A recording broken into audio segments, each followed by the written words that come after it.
Well, good morning, Yagendra Rana here. So we are discussing today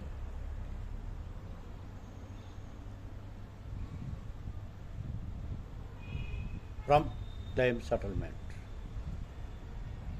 The topic of the day is prompt claim settlement. See, claim is a moment of truth as far as insurance policy is concerned. It is the culmination of the insurance contract. The expectation of the policyholder is whenever the claim amount has fallen due.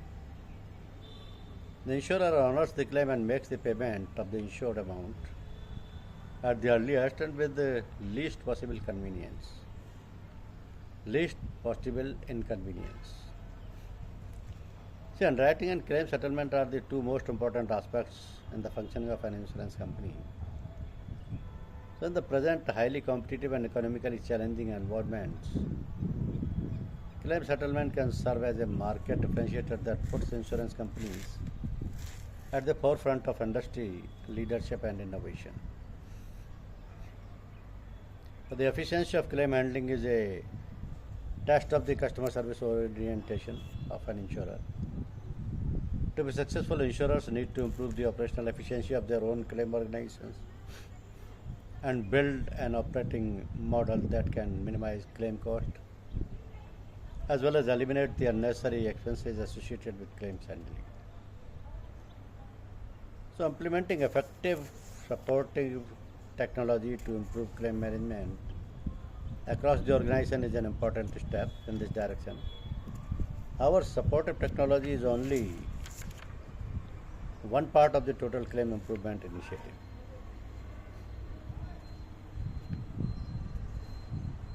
Claims best practices look fantastic when they are mapped on whiteboard, but often all short when insurers do not have the ability to execute them. They fall short. Moreover, each claim settlement process requires a customized approach that takes into consideration the specific characteristic of the claim. So, a string case management platform helps insurers integrate legacy improvement assets into the claim improvement strategies. Insurers can use latest technology to unlock these static tools and achieve functionality that previously was not possible. So the information asymmetry, insofar as the understanding of the insurer and the policyholder, claimant, and the interpretation of clauses of the insurance contract, is one of the main reasons for disputes relating to claims. So delay in settlement of claim creates undue hardship to the claimants who are already reeling under the impact of loss caused to the subject matter of insurance. Repudiation of claims either fully or partially makes the claimant feel that the entire exercise of taking an excess insurance policy was futile, and the premium paid was only an item of expenditure without any commensurate benefit. So, the reason for delay in settlement of claims and the reason for partial or complete repudiation of claims are not informed to the claimant with clarity by the insurers, the claimant is left with no option but to raise a dispute. So once a dispute is raised and the same is not resolved or explained with reasons, the policyholders or claimants loses trust in the insurer. Thus, there is little possibility that the claimant would take renewed insurance with the insurer, thereby affecting new businesses or persistency. So, further, the negative publicity about the unreasonable rejection of claims also can affect the potential of sourcing of new business or renewals by the insurer.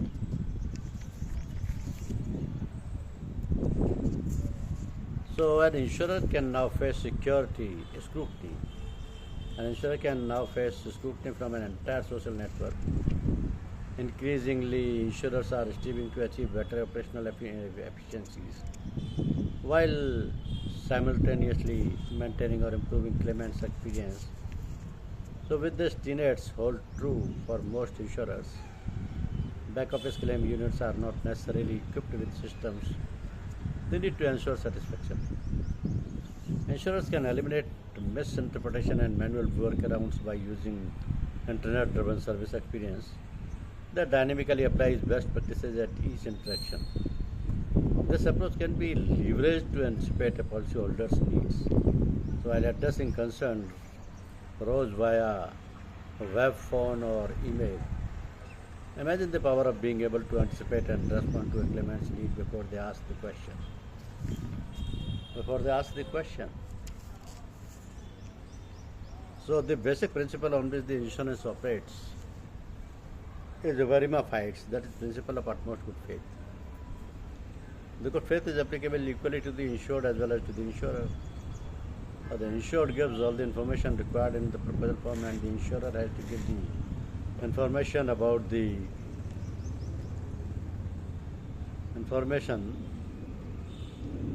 products like terms, conditions, warranties, and exclusions in documents of offer like prospectus, brochures, advertisements, etc. And also make them part of the policy documents.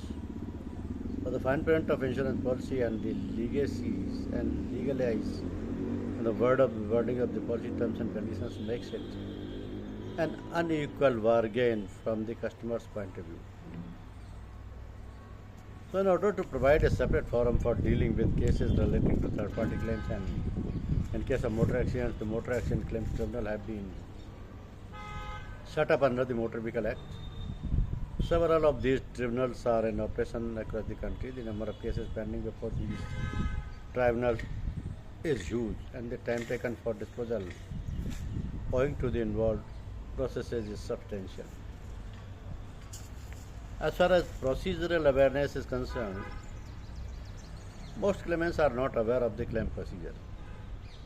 The positive approach to claim management provides insurers with the flexibility to offer tailored solutions to their customers and better align customer needs with business objectives. So this improvement ultimately boosts key performance indicators, which will undoubtedly impact operating results in a positive way. Insurance awareness can help persons taking insurance to be more aware about the nuances of insurance, what to disclose and what to look for in an insurance product. So how to understand the insurance product and comprehend the terms, conditions, exclusions and warranties in the insurance policy. So when this meeting of minds of insurer and the policyholder claimant about the mutual rights and obligations is there, disputes, warranties, litigations would not arise. Non-life insurance underwriting includes risk assessment. Therefore, suggesting the suitable insurance policy and also mechanism of mitigating risk can be an important service provided by the insurer to the policyholder. Efficiency is much higher in an in-house settlement of claims, cashless or reimbursement, dealing directly with the insurer and its direct control over the service level and settlement gives customers a much higher comfort level.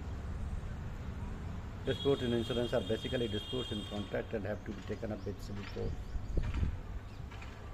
So to provide scope for settling the disputes through alternate dispute resolution mechanism, the institution of insurance ombudsman has been created by the Government of India under the Redressal of Public Grievances Rule 1998. Further, the arbitration clause is provided in general for partial repudiation cases of claims and not in cases of denial of claim, while the increasing publicity about the recourse to consumer for under the Consumer Protection Act 1986, the volume of cases before consumer fora on matters of insurance has also been increasing, with more and more people taking recourse to consumer fora alleging deficiency of services.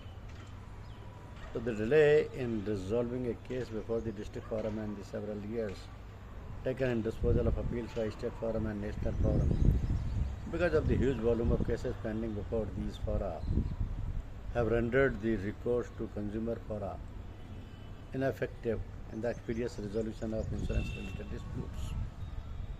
Therefore, over the years, insurance has grown to be not only a subject matter of solicitation, but also a fertile ground for litigation.